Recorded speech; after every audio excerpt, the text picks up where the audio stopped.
இந்த கூட்டம் என்பது பாட்டாளி மக்களுடைய அங்கீகரிக்கப்பட்ட கூட்டம்.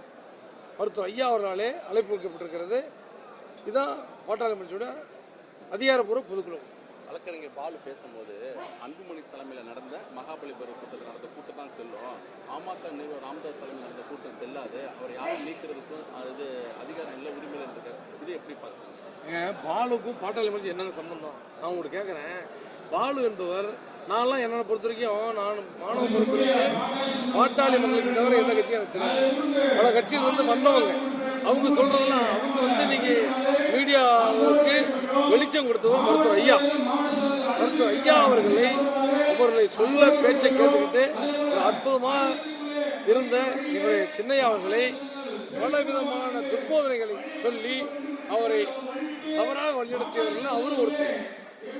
கட்சியினுடைய நிறுவனர் தெளிவா சொல்றாரு, 28/5/2024 25 அதாவது 28/5/2025 3 ஆண்டுகள் நிறைவு பெற்றுவிட்டது. பொதுக்குழு கூட்டுவதற்காக அவருக்கு அவருக்கு அந்த தகுதி சொல்லக்கூடாது, அவருக்கு அந்த இது இல்லை, அங்கீகாரம் இல்லை. சரி, அப்படியே இவர் சொல்றாரு, பாலு சொல்றாரு, அப்படி அங்கீகாரம் இருக்குன்னு வச்சுக்கோங்க, எதுக்கு அவங்க பொதுக்குழு ஒரு ஆண்டு எக்ஸ்டெண்ட் பண்றாங்க? நீ சொல்லு, நான் உங்களுக்கு கேட்கறேன். எப்பவுமே ஒரு அதிகாரம் படைத்த ஒரு தலைவர் தான் பாட்டாளி கட்சியில் நிறுவனர் மட்டும்தான். அந்த நிறுவனர் 30ஆம் தேதி தலைவராக பதவியேற்றுக் கொள்கிறார். அப்படின்னா 30ஆம் தேதியிலிருந்து தலைவராக அவருக்கு அதிகாரம் வந்துருச்சு. அந்த பாட்டாளி மக்கள் கட்சியினுடைய நிறுவனர் தலைவர் 2 பொறுப்புக்கும் உடையவர் நம்முடைய மருத்துவர் ஐயா அவர்கள். அவர் கையெழுத்திட்டு 15 நாட்களுக்கு முன்பாக அழைக்கப்பட்டிருக்கிறது.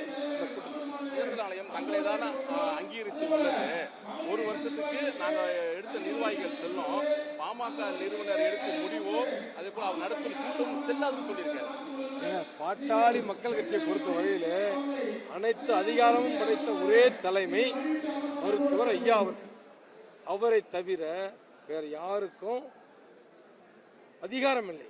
நம்பர் 1 அதிகாரம் பெற்றவர் மருத்துவர் ஐயா அவர்கள். ஆக ஐயா அவர்கள் அழைப்பு எடுக்கிறது, கூட்டம் யார் வேணாலும் கூட்டலாம். இப்போ சேலம் மாவட்டத்தில் கூட தான் ஒரு கூட்டம் கூட்டுறாங்க, நாமக்கல்ல, தருமபுரியில், கிருஷ்ணகிரி எல்லா ஊர்லேயும் கூட்டம் கூட்டுறாங்க.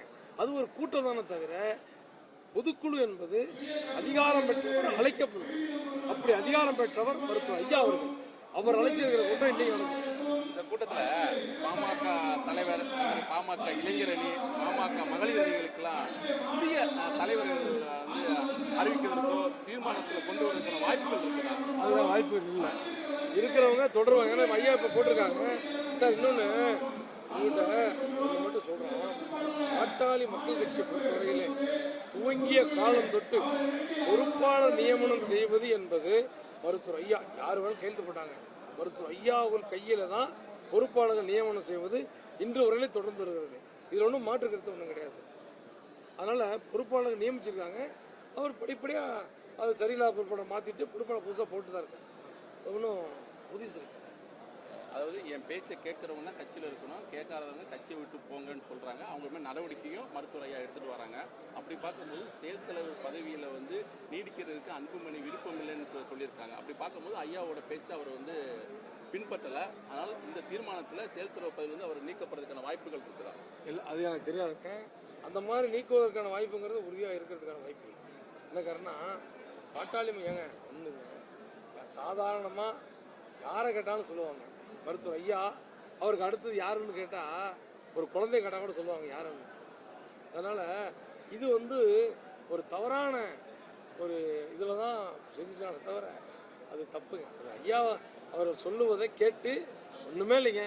நாளைக்கு காலையில் இன்னைக்கு மத்தியானம், அப்பா நீங்கள் சொல்கிறத நான் கேட்குறேன், நீங்கள் செயல் தலைவர் வேறு எந்த பொது கொடுத்தாலும் எடுத்து செய்கிறேன், ஒரே வார்த்தை சொல்லிட்டாருன்னு வச்சுக்கோங்க, எல்லாம் முடிஞ்சு போச்சு. 100 நாளாக இந்த பிரச்சனை தொடர்ந்துருக்கு. இது வரைக்கும் அந்த பேச்சை சொல்லவே இல்லை. நம்ம 100 நாளாகவே பின்பற்றிட்டு வரோம். சொல்லணுங்கிறது எங்கள் ஆசை.